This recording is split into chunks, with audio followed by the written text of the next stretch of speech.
Hello दोस्तों, आप सभी का स्वागत है आपके अपने YouTube चैनल टारगेट क्लासेस में।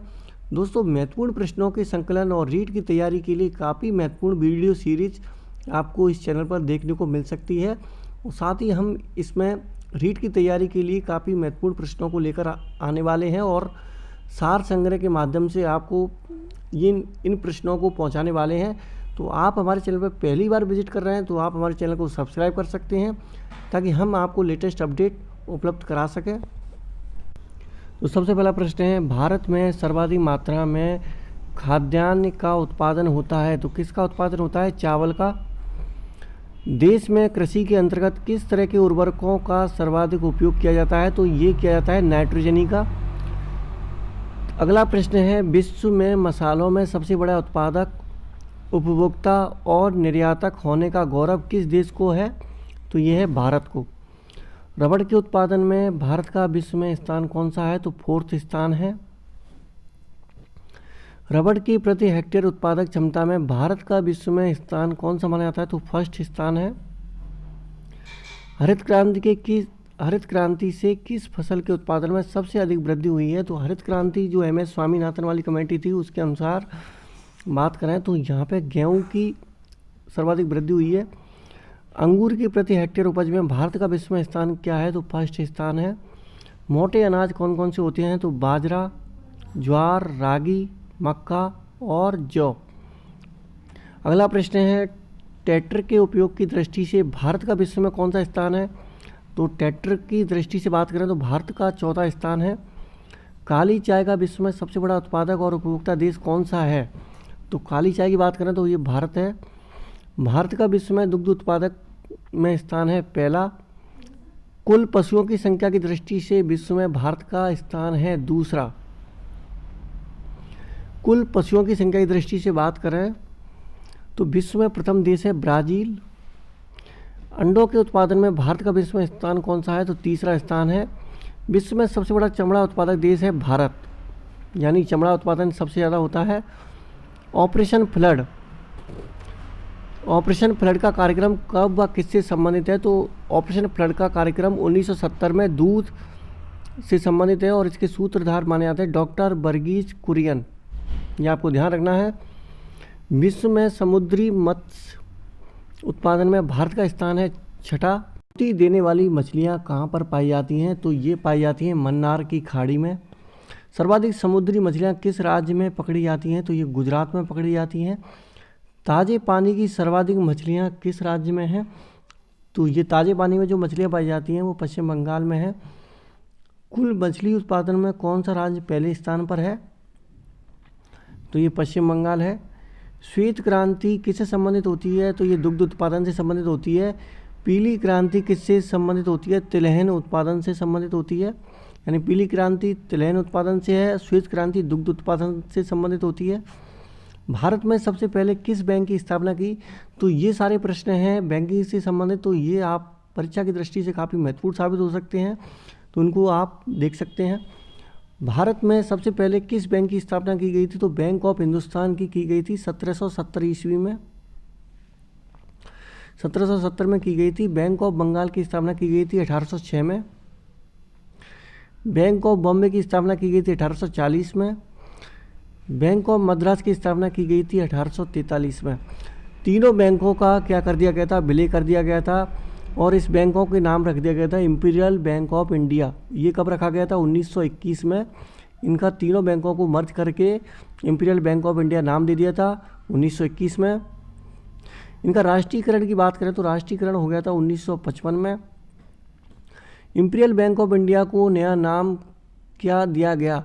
तो ये इंपीरियल बैंक ऑफ इंडिया आगे चल के क्या हुआ कि इनको स्टेट बैंक ऑफ इंडिया में इसका नाम दे दिया गया। इलाहाबाद बैंक की स्थापना कब हुई थी? तो 1865 ईस्वी में, यानी 1865 में इलाहाबाद बैंक की स्थापना होती है। भारत द्वारा यानी भारतीयों द्वारा संचालित पहला बैंक कौन सा था? तो ये था Awadh commercial bank. Awadh commercial bank की स्थापना कब होती है? तो 1881 में होती है। पूर्ण रूपेण भारतीयों का पहला बैंक कौन सा था? तो सबसे इम्पोर्टेंट क्वेश्चन है, पूर्ण रूपेण भारतीयों का पहला बैंक कौन सा था? तो पंजाब नेशनल बैंक। भारतीय रिजर्व बैंक की बात करें तो भारतीय रिजर्व बैंक ने कार्य करना कब शुरू किया था? तो ये कार्य करना 1 अप्रैल 1935 से चालू किया गया था। भारतीय बैंकिंग अधिनियम पारित कब हुआ था? तो ये पारित हुआ था 1949 में। 6 बड़े व्यावसायिक बैंकों का राष्ट्रीयकरण कब किया गया था? तो 1980 में कर दिया गया था। राष्ट्रीय साख परिषद की स्थापना कब होती है? तो 22 दिसंबर 1977 को इसकी स्थापना होती है। अगला प्रश्न है, भारतीय ऋण गारंटी निगम की स्थापना होती है? तो 1971 में ये होती है। भारतीय ऋण गारंटी निगम का नाम बदलकर जमा राशि बीमा यानी जमा राशि बीमा ऋण गारंटी निगम, इसका नाम होता है DICGC। इसकी स्थापना होती है 1978 में। काफ़ी इंपॉर्टेंट प्रश्न है, इसमें से पृथ्वी परीक्षा में कई बार पूछे गए हैं, तो आपके लिए काफ़ी इंपॉर्टेंट है। आप इसको पेन और पेपर लेकर भी नोट कर सकते हैं। RBI ने बचत बैंकों पर ब्याज दरों में विनिमय कब समाप्त कर दिया था? तो ये 25 अक्टूबर 2011 को ये कर दिया था। NEFT यानी नेशनल इलेक्ट्रॉनिक फंड ट्रांसफ़र देश में कब शुरू हुआ था? तो ये शुरू हुआ था 2005 में। NEFT में क्या होता है कि पैसों का हस्तांतरण एक अकाउंट से दूसरे अकाउंट में किया जाता है।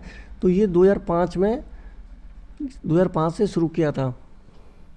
भारतीय प्रतिभूति व्यापार निगम की स्थापना होती है 1994 में। भारत की पहली depository national security depository limited यानी NSDL national security depository limited की स्थापना कब होती है? तो 8 नवंबर 1996 में होती है। दूसरी DSLDL की स्थापना होती है फरवरी 1998 में। यह आपको डेट याद रखनी है। बॉम्बे स्टॉक एक्सचेंज का पहला नाम क्या था?